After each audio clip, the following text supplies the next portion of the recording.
আসসালামু আলাইকুম সবাইকে। আশা করি সবাই অনেক অনেক ভালো আছেন। তো যাই হোক, অনেকদিন পরে একটা ব্লগ ভিডিও নিয়ে আসলাম আপনাদের সামনে। অনেকেই কমেন্ট করেন যে ভাই আপনারা ভিডিও ছাড়েন না কেন, কি হয়েছে আপনাদের? আসলে ভাই আমাদের কোনো কিছুই হয়নি, একটু ব্যস্ততার কারণে ভিডিও ছাড়তে পারি না। অনেকদিন পরে আমার রূপসীকে নিয়ে একটু ঘুরতে যাচ্ছি। তো কোথায় ঘুরতে যাচ্ছি, কি করতেছি সারাদিন সবকিছু আপনাদেরকে দেখাবো। অনেকদিন পর ঘুরতে যাচ্ছি সেই রংপুরের ঐতিহাসিক তাজহাট জমিদার বাড়ি। আর এদিকে তো আমার রূপসী সেই মহা খুশি, যেহেতু অনেকদিন পর ঘুরতে নিয়ে যাচ্ছি। তো যাই হোক, ফাইনালি এখানে আইসাই বললাম। এইখানে আইসা তো আমরা অবাক, কারণ অনেকদিন আগে আসলাম, তো এইখানে আইসা দেখি সবকিছুই চেঞ্জ। তো যাই হোক, এখানে 3টা টিকিট নিয়ে নিলাম। এখন ভাবতে পারেন 3জন আবার কে, ভুলে গেছেন আমার ক্যামেরাম্যান। তো যাই হোক, আমাদের ব্লগটা দেখতে থাকেন।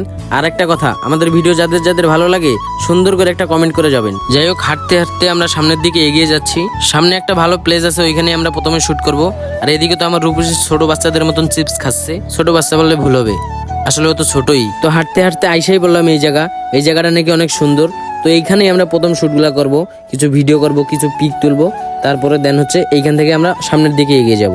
এই যে দেখেন শখের মানুষের ক্যামেরাম্যান, কয়জনের ভাগ্য হয় ভাই এরকম। তো যাই হোক, এখানে অনেক ভিডিও করলাম ও পিক তুললাম।